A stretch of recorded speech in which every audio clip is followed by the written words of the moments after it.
Assalamu alaikum wa rahmatullahi wa barakatuh. Bismillahir Rahmanir Rahim. Alhamdulillahi Rabbil Alameen. Wassalatu wassalamu ala rasulihil ameen. Wa ala alihi wa sahbihi ajma'in. Amma ba'd. The title of the talk is Love Your Neighbor. And this is a value that has remained since the earliest of prophets, to honor your neighbor, to be good to your neighbor. And this value has remained within Islam as well. And there's so many ahadith and so many ayat that show the importance of taking care of your neighbor. This is a great right that these people, our neighbors, have upon us. One of the, if you want to say one of the most dramatic ahadith, this was in Sahih Muslim, Jabir ibn Abdullah radiallahu anhu. He says the Prophet ﷺ was standing inside a garden, in Medina. There would be like people who have gardens or meadows. The Prophet ﷺ was standing at a garden with this man. This man was talking to the Prophet ﷺ. And he would talk to the Prophet ﷺ, and the Prophet ﷺ kept nodding his head. And the man kept talking to him, and the Prophet ﷺ kept nodding his head. And the man kept talking for so long, and the Prophet ﷺ is nodding. And he kept on talking, and the Prophet ﷺ is still nodding his head. The man kept on talking to An-Nabi ﷺ for so long that Jabir ibn Abdullah said, I thought to myself to go and interrupt this man and say, listen, you've been talking for too long to the Prophet ﷺ, give him a break. And he saw this man was overdoing it, talking for so long. He said, before he could do that, he considered doing it, but he didn't do it. After a while, what happened? The man stopped talking and left. So then Jabir radiallahu anhu came to the Prophet ﷺ. He was surprised at this man who was talking to him for so long, and the Prophet ﷺ tells him that was Jibreel. Jibreel alayhi salam, the angel, came in the form of a man. He said, ما زال جبريل يوصي بالجار حتى ظننت أنه سيورث. Jibreel kept telling me to take care of the neighbor, and telling me about the importance of taking care of your neighbor, and repeating it for so long that I thought the neighbor now is going to be inherited. That Allah is going to say, if you die, your neighbor gets a share of the inheritance. You notice in the hadith, the Prophet didn't say Jibreel was telling me about the neighbor and about this, about that. This whole long talk was just about the neighbor. This whole long talk was telling him, take care of the neighbor, the rights of the neighbor, how important the neighbor is. And the Prophet just kept nodding. This whole long time, nothing but the neighbor. And if that doesn't show the status of the neighbor in Islam, then I don't know what does. And Nabi sallallahu alayhi wa sallam in Sahih Bukhari and Sahih Muslim said, Wallahi la yu'min. Wallahi, by Allah, he does not become a believer. Then he said it one more time. Wallahi la yu'min. By Allah, he does not become a believer. Wallahi la yu'min. By Allah, he does not become a believer. Then he tells us who the person is. Man la ya'man aw yu'ammin. Both are correct. Man la ya'man aw yu'ammin jarahu bawa'iqahu. The one whose neighbor is not safe from bawa'iqahu, sharruhu, the evil that comes out, the harm that comes from them. So wallahi, he is not a believer, the one whose neighbor is not safe from his harm. 3 times the Prophet ﷺ is swearing by Allah that you're not a believer, you're not a true believer if your neighbor is not safe from your harm. And there are some people like that the neighbor is so harmful to them that they're always trying to avoid the neighbor, avoid seeing the neighbor, avoid upsetting the neighbor. And the Prophet ﷺ said, wallahi, this type of person is not a complete believer. This is in Bukhari and Muslim. Imam Abu Hanifa rahimahullah, he had a neighbor, and his neighbor was a young man, and this young man would always get drunk. So this is the Imam's neighbor, and he would get drunk, and when he gets drunk, he starts to sing or to say lines of poetry. أضاعوني وأي فتى أضاعوا. Basically, they have abandoned me, and what a young man they have abandoned. Once people get drunk, they always think they're important, right? They always come to you, you know who I am? Who are you? Just a drunk. Okay. But once they get drunk, they think they're important. So this young man would get drunk, and then he would be reciting these verses out loud. أضاعوني. They abandoned me. They lost such a good young man, and what a good young man they lost. أي فتى أضاعوا. And he'd keep repeating that. And remember, this is the Imam's neighbor. And you think the Imam would go to him and tell him haram and frown in his face. La. One day, he hears that this young man was arrested. He was arrested. So he rushes and he intercedes for him. طبعا not from the punishment or anything, but the man was arrested for an issue. So he went to him and he got dressed and went and got him taken out of jail. And they're riding back now on Abu Hanifa rahimahullah's riding animal. And the young boy, of course, he knows who it is. He knows this is the mufti of the city, and he's ashamed and he's quiet the whole time. So then he tells him, Imam Abu Hanifa tells him, "Oh young man, هل أضعناك? Have we abandoned you now?" And the young man, of course, he felt embarrassed and ashamed. He didn't know the Imam could hear him. So now he realizes, okay, the Imam could hear me talking about, how they have abandoned me. And when I was in jail, he came personally and got me out, and he has not abandoned me. And it is said that from there on, he repented and he made tawbah and became a good believing man. So we see constantly, you look at the lives of the righteous before us and the weight and the place of the neighbor with them. Ibn Umar radiallahu anhu, and this is narrated by Mujahid, Ibn Umar radiallahu anhuma, one time he slaughtered the sheep and they cut the meat and everything. And then he tells his mawla, his freed servant, start with our neighbor first. We're going to distribute this against relatives, against neighbors and everything, but our closest neighbor, start with him before anyone else, even before the relatives of Ibn Umar. And who was this neighbor? This neighbor was a Jewish man. So even though he wasn't Muslim, it didn't matter. He was a neighbor and he has rights upon you if he's a neighbor. Al-Hasan al-Basri, this is one of the great scholars, and if people say Al-Hasan, they mean Al-Hasan al-Basri, because he was top level scholar. He used to say, ليس حسن الجوار كف الأذى ولكن حسن الجوار الصبر على الأذى. He said, being a good neighbor doesn't mean I don't harm my neighbor. You see? Some people think they're good neighbors just because I have an okay relationship with my neighbor. I see them going to work in the morning. Good morning, sir, how are you? He says, good morning. We smile at each other. This is a good neighbor. Anyone can do that. So he said, being a good neighbor isn't just, not harming the neighbor, not having a problem or a fight with the neighbor. He said, being a good neighbor is to be harmed by your neighbor and you're patient upon that. A lot of times now, if our neighbor makes some noise or plays music out loud or some smoke, we quickly rush to them. We told them to lower the music, right? Or to, whatever it is, the smoke is coming into our area. He's saying being a good neighbor is to be patient upon the harm that comes from the neighbor. Right. This is Al-Hasan al-Basri, rahimahullah, the great scholar. Let's see if he practiced what he preached, right? He had a neighbor that used to live above him, almost kind of like an apartment situation. His neighbor used to live above him, and the neighbor had an area where they would relieve themselves in the home. And so they would relieve themselves, this was their bathroom equivalent, but the way the place was structured, the water would seep through, the liquid would seep through and come into the home of Al-Hasan al-Basri. It would seep through there. Okay, so now imagine that. طبعا, what would you do, right? The minute the first drop falls, and when it falls like this, I'm knocking on the door already. That quickly I'm up there. So one day Al-Hasan al-Basri rahimahullah falls ill. He's sick. So his neighbor comes to visit him.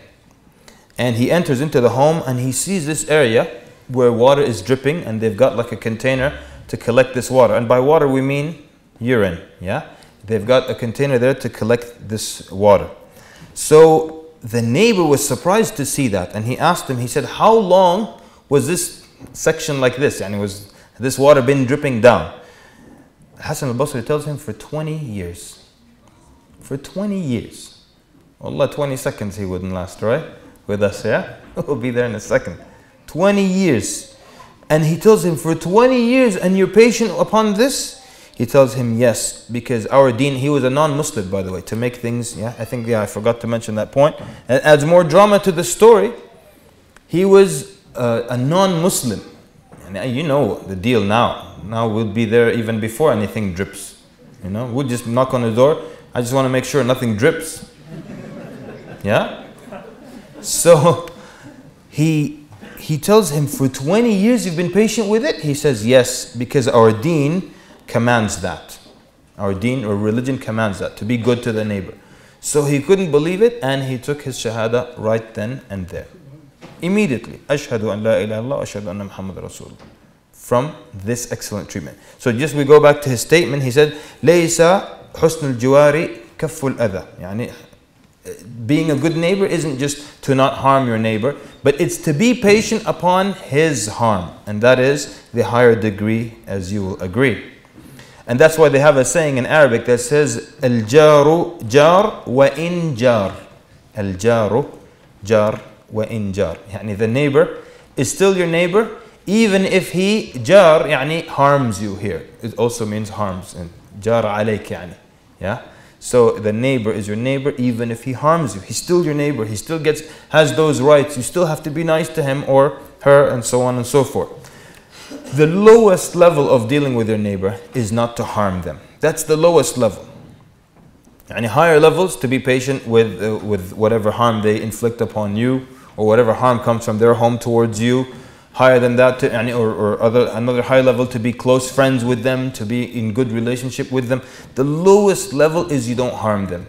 Basically, like we described earlier, you just assalamu alaikum, wa alaikum salam. Not much talk, not much friendship. You don't do any khair towards them. But the lowest level, I don't harm them in any way possible. And we see from the seriousness of this that for example, just to show you the place of the neighbor as well, when we're discussing, for example, zina wal-'iyadu billah, fornication, and not all zina is created equal. There are types of zina that are worse than others.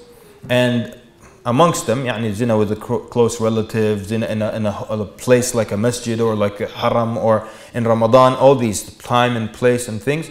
But the Nabi Sallallahu Alaihi Wasallam specifically spoke about halilat al-jar. Halilat al-jar. So halilat al-jar isn't just the wife of the neighbor, but anyone that he's a mahram to. So your neighbor's wife, your neighbor's daughter, your neighbor's aunt, your neighbor's sister, any woman that he is a mahram to, haram for you to come near her. And if you do, it is more haram than you go to someone else in the street. It is more haram here. This is a worse and a bigger sin of zina wal-'iyadu billah, to show you the place of the neighbor in Islam. In the hadith in Sahih Bukhari and Muslim, Nabi sallallahu alayhi wa sallam said, "Man kana yu'minu billahi wal yawm al-akhir, fala yu'dhi jarah." Whoever believes in Allah and the last day, he should not harm his neighbor. And طبعا today, the things and the kinds of wars and battles and animosity we've seen between people and their neighbors, severe. And we're not even talking about non-Muslim countries, but in Muslim countries as well. Someone that has such an important place, and we find animosity for years, people fighting and doing things or dropping things over on purpose, and at night throwing trash into their neighbor's home. All these stories have happened. Even though we have in the seerah the patience of the Nabi Sallallahu Alaihi Wasallam with his neighbors, we have this still happening in Muslim lands. And if the neighbor lives beneath you, then Allahu Akbar, you have the advantage now. You can really harm them. And so you bring the children, you bring them a rubber ball, and hey, yalla kids, let's play. And everyone wear wooden shoes, and let's have some fun just to make noise for the neighbor downstairs. Allah subhanahu wa ta'ala mentions in Surah An-Nisa, verse 36, right? Allah subhanahu wa ta'ala says, وَاعْبُدُوا اللَّهَ وَلَا تُشْرِكُوا بِهِ شَيْئًا وَبِذِي الْقُرْبَى وَلَا تُشْرِكُوا بِهِ شَيْئًا. So worship Allah and do not associate anything in worship with Him. And then وَبِذِي الْقُرْبَى, the close relative, وَالْجَارِ ذِي الْقُرْبَى, right? So the ayah continues, وَالْجَارِ ذِي الْقُرْبَى وَالْجَارِ الْجُنُبِ. Al-Jar dhil Qurba, the one explanation, one tafsir, it's the neighbor who's close to you. His door is close to you. Wal-Jar al-Junub. And then طبعا Junub here means, this is the neighbor further down. Okay, so this is the close one, and this is the one further down. So even if someone is a couple of doors away from you, across the street from you, still a neighbor. Still a neighbor. It's not just the one who is immediately to your right and immediately to your left, or even above or below you. It's down the road as well, that's your neighbor. Across the street from you and a couple of houses down, that's your neighbor as well. All these people are entitled to your good behavior, to not being harmed by you, at least, and that is the least case. So the other explanation, وَالْجَارِ ذِي الْقُرْبَى, Al-Jari dhul Qurba here meaning the Muslim neighbor. Some of the Mufassirin said the Muslim neighbor. And then Wal-Jari al-Junub, and that means the non-Muslim neighbor. Either way, we're still to honor both. We still get this meaning from the ayat, correct? That you're to honor the Muslim neighbor and you're to honor the non-Muslim neighbor. And the fact that he's non-Muslim here has nothing to do with it. He still has the rights of a neighbor upon you. And the closer, we said now even the neighbor across the street from you and across the street and a couple of houses down is still a neighbor, but obviously the closest ones to you are the ones that have the most rights upon you. And they have the awlawiyya, يعني they take precedence over the rest. The Sahih mentioned in the hadith mentioned in Sahih Bukhari, Aisha radiallahu anha asked the Prophet sallallahu alaihi wasallam, she said, Ya Rasulullah, inna li jarain, فلأيهما يعني أهدي. So she says, I have two neighbors, so to which one should I give a gift? I've got two neighbors, which one do I give a gift to in the يعني first? And the Nabi sallallahu alaihi wasallam tells her, إلى أقربهما منك بابا. إلى أقربهما يعني the closer of you by baban يعني the door, whichever the door is closest to you. That's the one you start with first. So you've got gifts, you've got neighbors, you start with the ones closest to you, and then you move further out. And this is mentioned in Sahih Bukhari. The Prophet ﷺ in Sahih Muslim gave advice to Abu Dharr, the companion. He tells him, Ya Aba Dharr, إذا طبخت مرقة. If you cook maraqa, like something, like some kind of sauce with meat or something like that, something soupy or something like that, he says, فأكثر ماءها. So make a lot of liquid, يعني a lot of water, meaning doesn't mean like water it down, but it means make it a lot basically. Yeah. وتعاهد جيرانك, and then give it to your neighbors. Give your neighbors. So the scholar said, even if your neighbor is not in need here, you would still give him. Even if he's not in need, you would still make sure that you give him, because in the least case is what happens. He would feel happiness and there would be love and more affection between you and the neighbor. So it doesn't have to mean that your neighbor is starving before you go and bring them some food, or you hear that they're starving before you bring some food. You can just give them food. And now you can take a cake over to your neighbor. Yeah, you take a cake, just take it to your neighbor. What's the occasion? Nothing. The occasion is that you're my neighbor. Basket of fruit, anything like that, something. And from this we start to feel that we need to make friends with our neighbors, make up with neighbors. If we have an issue with them, if you have a neighbor that you haven't been talking to for years, you go back to them tonight or tomorrow and make up with them. It doesn't matter, just make up with them for the sake of Allah Azza wa Jalla. It doesn't matter what they think, or go and apologize, even if they were wrong. I wanted to apologize about that incident 2 years ago when my parked car ran into your moving car. I'm so sorry for that. I really should have been careful. So it was completely my fault, and I would love that we would become friends again. Yeah, it doesn't matter, just so you can become friends. It's for the sake of Allah Azza wa Jal. And mashallah, you guys in the UK, a lot of times you have very densely populated Muslim areas. You have Muslim neighbors. Beware of having problems with them. One guy was telling me about how the neighbor's children had a fight. The boy hit this boy and they start fighting and it got really bad. Each boy goes home crying, complains to the mother. Then the mothers met and start yelling at each other and cursing each other out. Then each husband came home and each wife pumped up her husband. Then the husbands met and they start yelling at each other. And then they said it got really bad. And for years the families were not talking to each other. But what really happened was these children that started everything, the next day they met at the playground and they started playing with each other again. And the families continued for years not talking to each other. The children got over it. The children fought, and then next day they're friends. And then the families took it to another level, and for years they're not talking to each other. So that means, as much as we all love our children, so even if your child has an altercation with the neighbor's child, because it's the neighbor's child, let it go. Because it's the neighbor's child, you be the adult, and you go, and you make peace between the two of them. You guys are neighbors, you're friends, tell them about the place of the neighbor in Islam, make them hug each other, kiss each other, whatever it is, and become friends. And then you can tell the parents what happened and how you solved it, because you're our neighbors and because of the place of the neighbor in Islam. So that way they also realize that, well, I shouldn't mess with him either, because this is the place of the neighbor.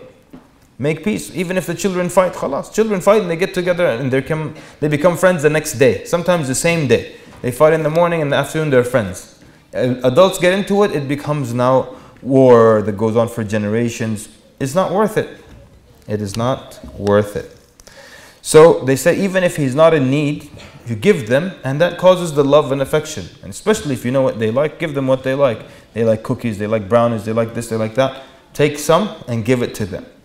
And then they'll reciprocate, and so on and so forth. Especially if they're non-Muslim. Especially if they're non-Muslim. It's amazing that there was a generation of Muslims that brought the world to Islam, and they didn't have official du'at, and they didn't have da'wah training, and they didn't have missionaries who would only go out for the sake of da'wah. It's just through contact with people. People were amazed at their honesty and at their good manners and akhlaq, and droves and many people became Muslim just through this contact. طيب, we've been in this country for how long? And sometimes someone would live next to his neighbor for 13 years, 20 years, 12 years. Neighbor forget not being given da'wah, not once even took interest in Islam. Not once took interest in Islam. And when people see good conduct from us, it naturally gets them to be interested in this religion. Like the example of Al-Hasan al-Basri. So he immediately mentioned the sponsor. The sponsor is Islam, right? Plug in the sponsor. He didn't say, well, I've just been patient, or that's it. He said, this is part of our deen to be patient with you. Even though the worst thing is dripping out of your home, and I've been patient with it for 20 years. But this is طبعا a high level, right? After 20 days, can I knock on the neighbor's door and very politely say, Jazakallah khair, I'm so sorry to bother you, but something is dripping from your house. It's like, what is dripping? Something is dripping. What exactly? Yellow liquid is dripping in the corner of this area. Huh? Orange juice? What liquid? Come, I'll show you. Come. Is there anything wrong with that? Is there? What's wrong with that? Very politely saying something is dripping from your house. Is there something wrong with that?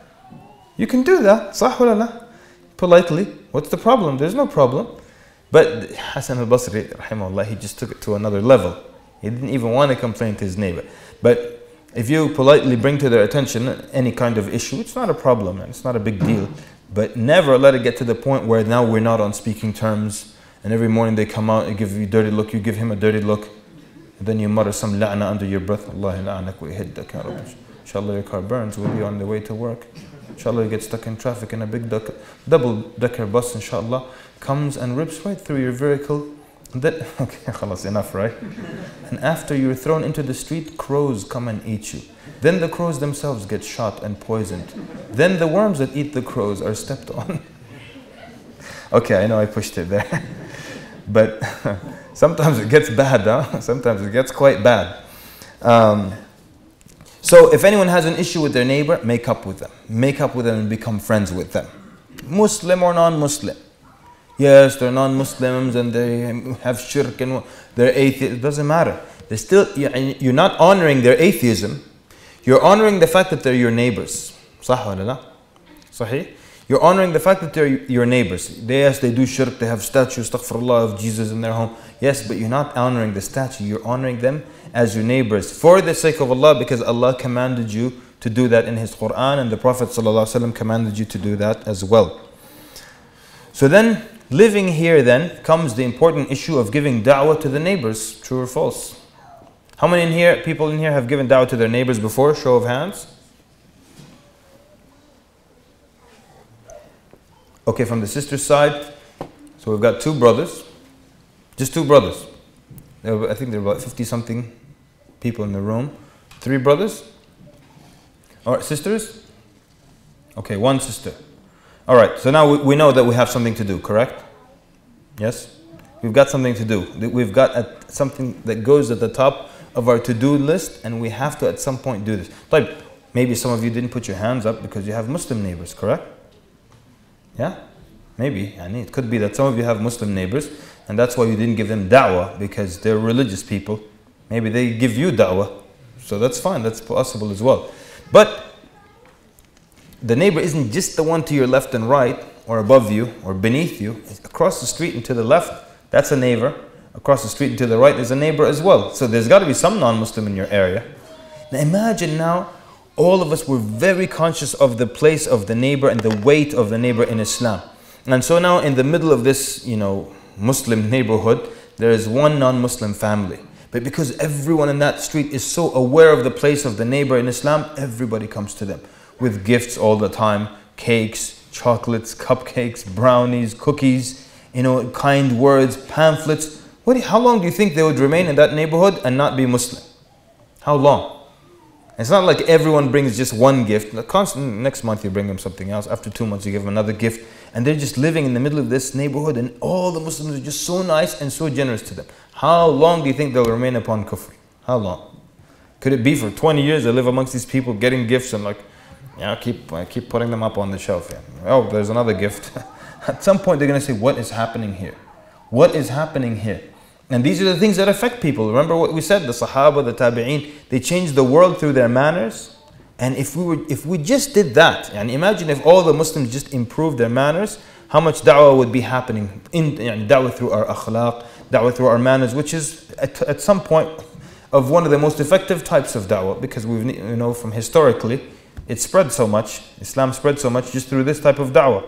Yeah, and I always mention this story. There was an Islamic center in America, and there's a police officer for 10 years at least. I remember for at least 10 years, this is the same police officer every Jum'ah.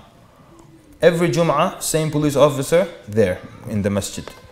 And I always look at this man, and I used to always look at him and say, if this man becomes a Muslim, he will be a walking miracle of Allah on earth. A walking miracle of Allah on earth. Why? Because of what he sees from poor akhlaq.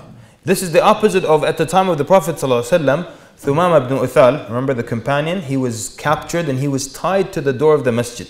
This is the best place to tie him, right? He was tied to the door of the masjid, and the Prophet told the companions to be nice to him and extra kind to him. And from the treatment of the companions, plus seeing the acts of worship and the khushu' and the good behavior, he decided to become Muslim. On the third day they let him go. He took his shahada, took a bath, and announced his Islam. This guy, this police officer in America, I always see that if he becomes Muslim, he'll be a walking miracle on earth, because what he's seen of bad akhlaq. And the things this man has seen over the years, la ilaha illallah. And we think, why would this guy become Muslim? These are the Muslims, these are the best people, and they're punching each other and chasing each other and fighting each other and always double parking. And that center, by the way, was in a very affluent, very rich neighborhood, very clean neighborhood. But after every Jum'ah, it looks like a tornado went through that neighborhood. Plates, cups, chicken bones everywhere. Every Jum'ah, a tornado hit that city. And we're ashamed as we hear this story, correct? Muslims doing all this stuff, yeah? And I used to tell people about this guy. He used to live across the street from the masjid for 12 years and he never became Muslim. One day one of the Muslims said, maybe he was, all the Muslims double parking in front of his house all the time, and parking right in front of his garage, and maybe that's why he didn't become Muslim. So this person in the audience just insinuated or made that assumption that probably the Muslims annoyed him. Why did he make that assumption? Because he knows that this kind of bad behavior is kind of prevalent, which is a very sad thing to admit, correct? Very sad.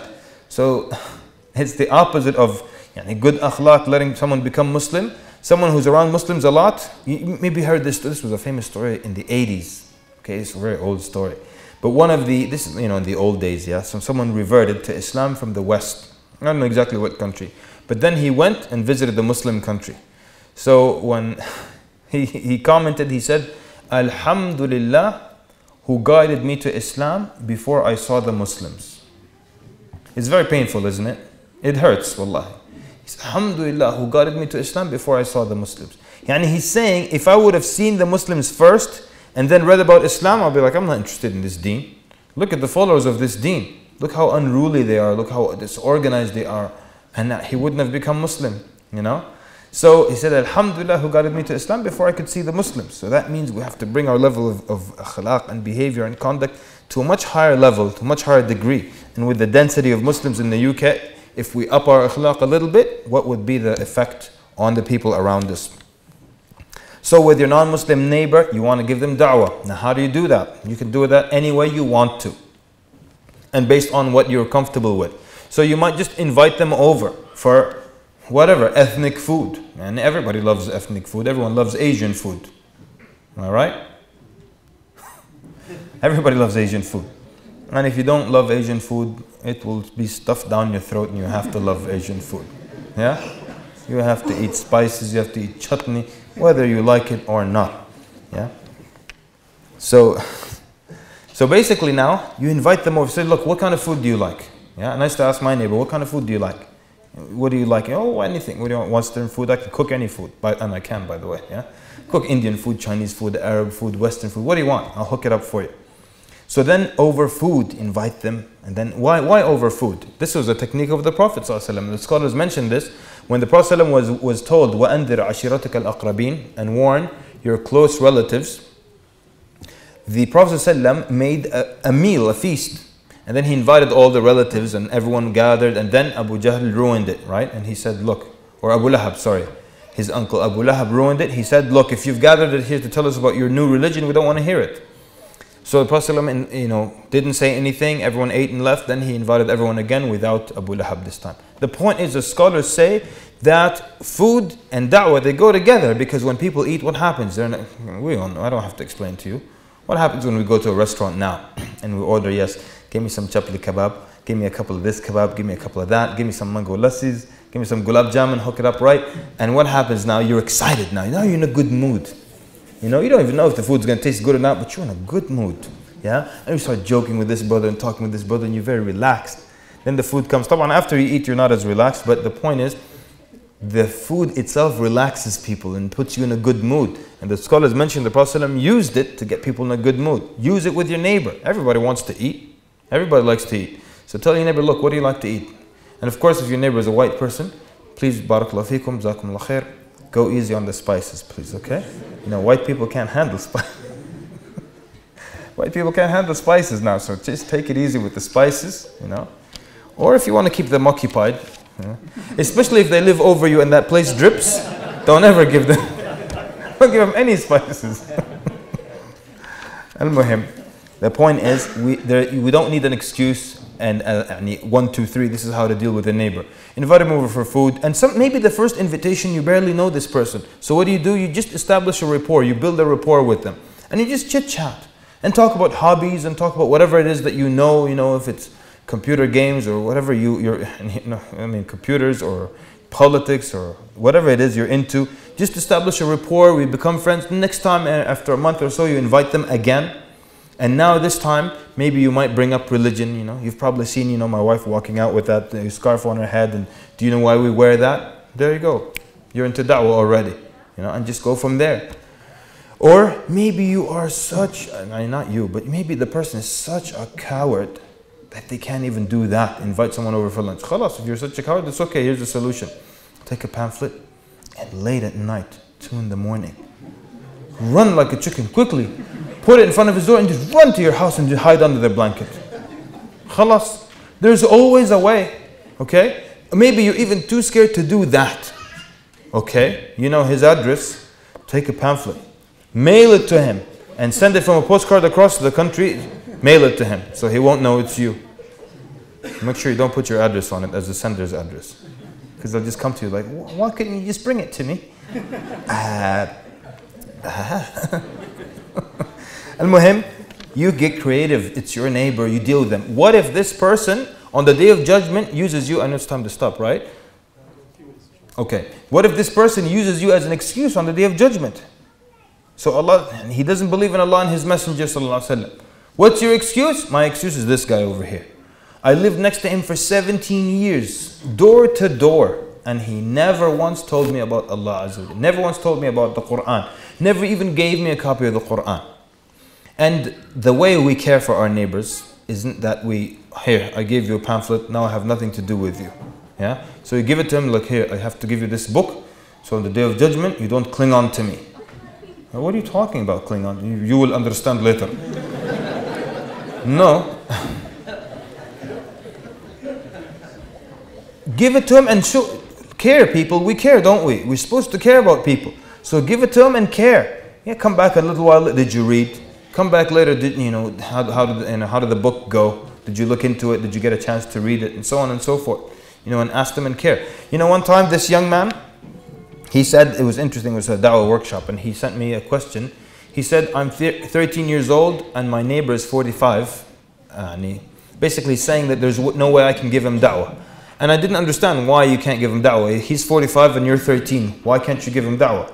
So I read the question out loud, and then there was a sister there. She put her hand up. She said, my younger brother is 13. SubhanAllah, look this lesson this young man got. The same numbers. She said, my younger brother is 13. And our neighbor is 45. And my younger brother spoke to him and he took his shahada. So it was a good reminder for this young man that yes, talk to people. What's going to happen? Talk. Anyone can do it. Anyone can talk. So it can be over a meal, it can be over a discussion, it can invite them a couple of times. Maybe the first time we don't talk about religion, the next time we talk about religion, or maybe I just can't do that, so I mail them a pamphlet or I put it in front of their door, and you're the only Muslim living in that street, so they know it's you. They're like, Ali, it was you, wasn't it? All right. So khalas, so I'm gonna stop here. Because we've come to the end of our time, but we all know what we have to do. We have to go home, and if your neighbor is a Muslim and you have a good relationship, improve the relationship. And if your neighbor is a non-Muslim, look, don't procrastinate on this issue. At some point, contact your neighbor. And you guys, come on now, you guys make the best food, man. Asians make the best food. Make some lamb chops, make some kebabs, some chapli, some lassi. I don't know anyone in the world who won't like mango lassi. Mango lassi is unbelievable. So make some mango lassi, invite your neighbor over, have them eat it, drink it, and enjoy themselves, and just chit chat and keep it light. Because maybe they're scared of you. Okay, he's inviting me with that beard of his. I know what he's going to talk to me about. So invite him and surprise him. Don't talk to him about that. Talk to him about fishing, okay? About whatever you're into. Chit chat with them and all that. And that's it. Then another time invite him, and this time I'm going to get him. You're in for it. And then hit him next time, all right? So anyways, we'll end up here. Jazakumullah khairan. Sallallahu wa baraka ala Muhammad wa ala alihi wa sahbihi ajma'in. Wassalamu alaikum wa rahmatullahi wa barakatuh.